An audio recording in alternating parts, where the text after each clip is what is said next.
Earlier this year, I announced that an amphibious ready group, an ARG, would be moving to Mayport. 3 ships, a big deck amphib, an LPD, an LSD. And I said that they would get here by 2015. They would bring 2,000 sailors and their families.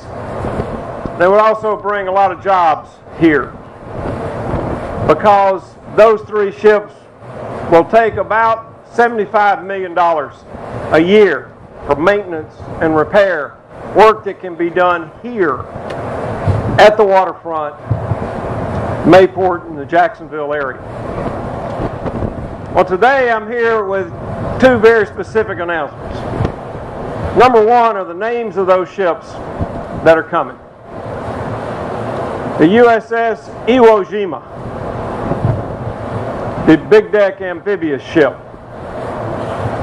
The USS New York, one of our newest ships, will be the LPD, and the USS Fort McHenry will be the LSD.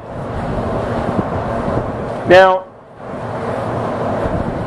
this is one of the most flexible, the most lethal, the most important things we have in the Navy is an amphibious ready group. And the fact that the ships bearing these names, the Iwo Jima, site of one of the most famous Marine battles of all times, where half of all medals of honor received by Marines were received during Iwo Jima.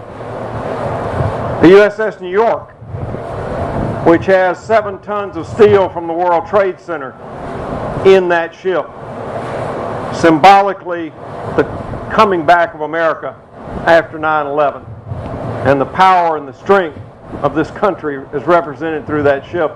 And the Fort McHenry, which is almost exactly 200 years to the day today when the British attacked Baltimore and the Star-Spangled Banner was written about Fort McHenry. The second announcement that I want to make is that the first ship, the USS New York, will get here next year.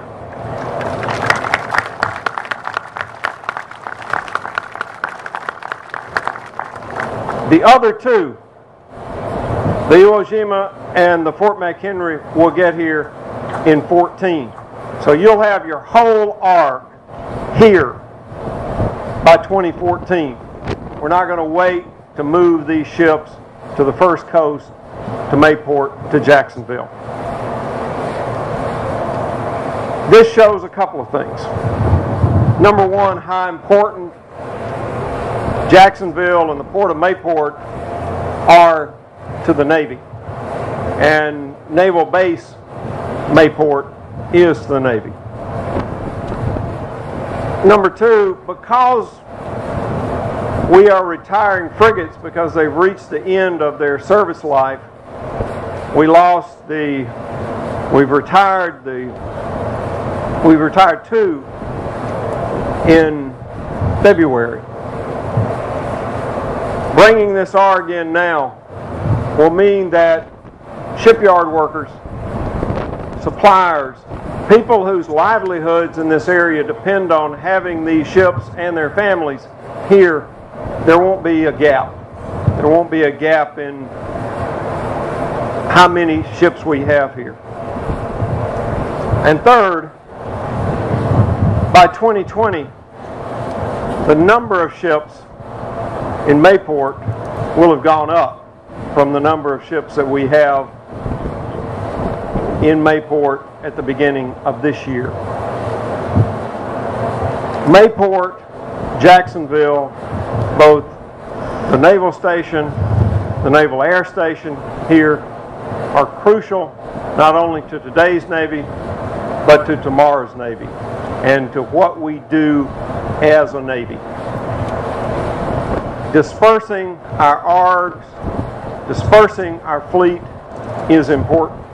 Having the workforce to work on these ships and keep them sea ready is crucial.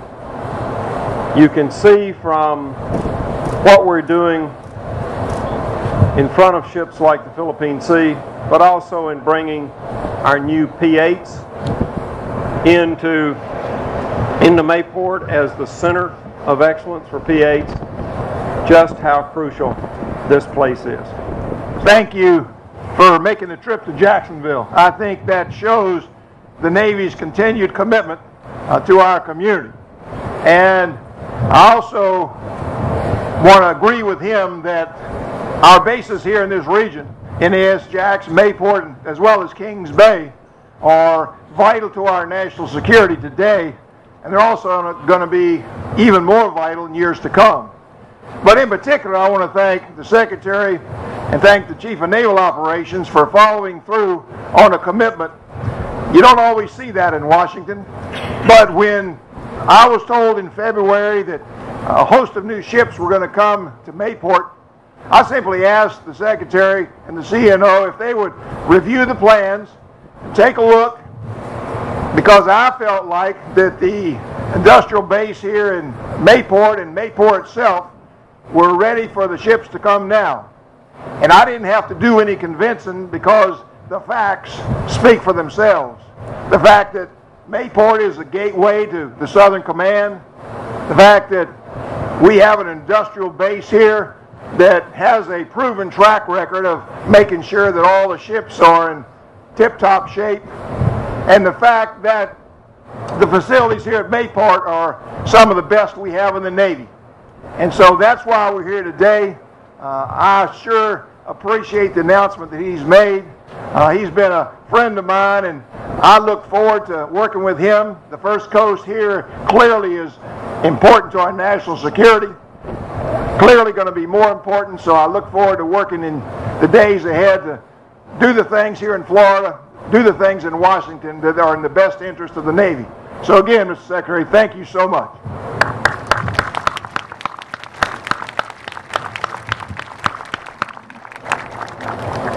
Florida's two senators, Senator Bill Nelson, Senator Mario Rubio, could not be here today because of scheduling conflicts, but I do want to mention them that they also worked very hard to make sure that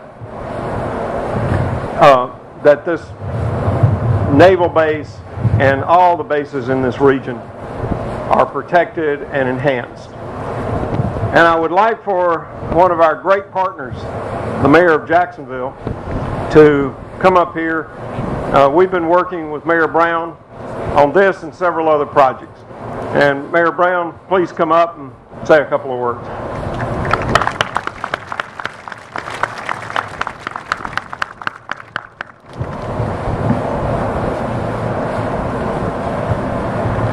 Secretary Mabus' announcement is extremely important to Jacksonville. Our city has a relationship with the Navy that stretches back over 70 years and today helps provide Northeast Florida with an annual economic impact exceeding $14 billion. My goal is to continue to build on this relationship to benefit our economy and future generations. I speak for many people in Jacksonville when I say I'm so proud of a city and its role, significant role, that it plays in our nation's defense. The city of Jacksonville is totally committed to assist the Navy in every way possible to make sure the upcoming relocation of Jacksonville's smooth and friendly. I'm here today with many of our leaders, and our council members are here today with me, Mr. Secretary, Councilman Preston Benny, Dole Carter, Jim Love, Redmond, all of us working together to ensure, continue this partnership. I want to thank you, Secretary Mabus, for your commitment, your vision on Northeast Florida and everything we do to make sure that America remains strong, and Jacksonville and Northeast Florida plays a major role in that. Thank you for all you do for Jacksonville and Northeast Florida. God bless you.